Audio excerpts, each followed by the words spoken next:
بسم اللہ الرحمن الرحیم۔ سبب خیر پیارے دوستوں، تمام دوستوں کو جمعہ مبارک ہو۔ پیارے دوستوں، اور یہ اللہ کا راستہ شریعت سے شروع ہوتا ہے، پھر طریقت،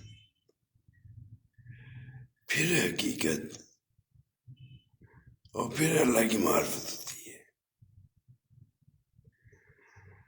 کیونکہ شریعت جو ہے وہ قرآن پاک ہے۔ قرآن پاک میں جو اللہ کے احکام ہیں، زندگی گزارنے کا جو منشور ہے، اس کو شریعت کہتے ہیں،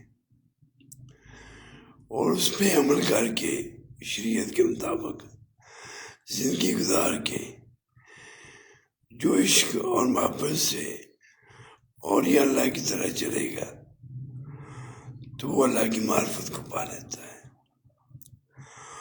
اور اگر ہم دنیا داری بھی رکھیں اور شریعت پہ بھی چلیں، اس کے بدلے اللہ تعالیٰ ہم کو جنت دے دے گا۔ لیکن جو اولیاء اللہ کا راستہ تھا، انبیاء کرام کا راستہ تھا، وہ اللہ کی معرفت، اللہ کا دیدار پانا تھا۔ کیونکہ ہم جو ہے دنیا میں اللہ کی طرف سے بھیجے گئے تھے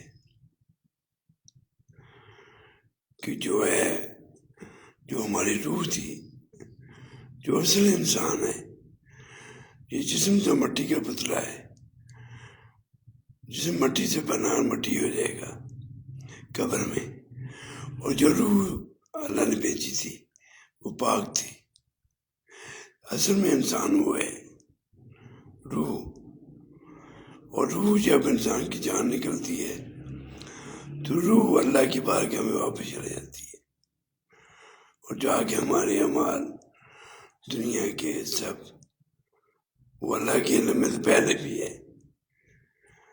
تو دوستو، اللہ کی معرفت پانا انسان کا یہ مقصود ہے۔ اسی مقصد کے لیے وہ دنیا میں آیا، ورنہ اللہ کی بات کے لیے تو بہت فرشتے تھے، درخت، حیوانات، تمام اللہ کا ذکر کر رہے ہیں۔ لیکن انسان جو اللہ نے تخلیق کیا وہ اپنی معرفت عطا کرنے کے لیے۔ اللہ تعالیٰ ہم سب کو دین اسلام کو صحیح سمجھنے کی اور اس پہ عمل کرنے کی توفیق عطا فرمائے۔ آمین یا رب العالمین، آمین۔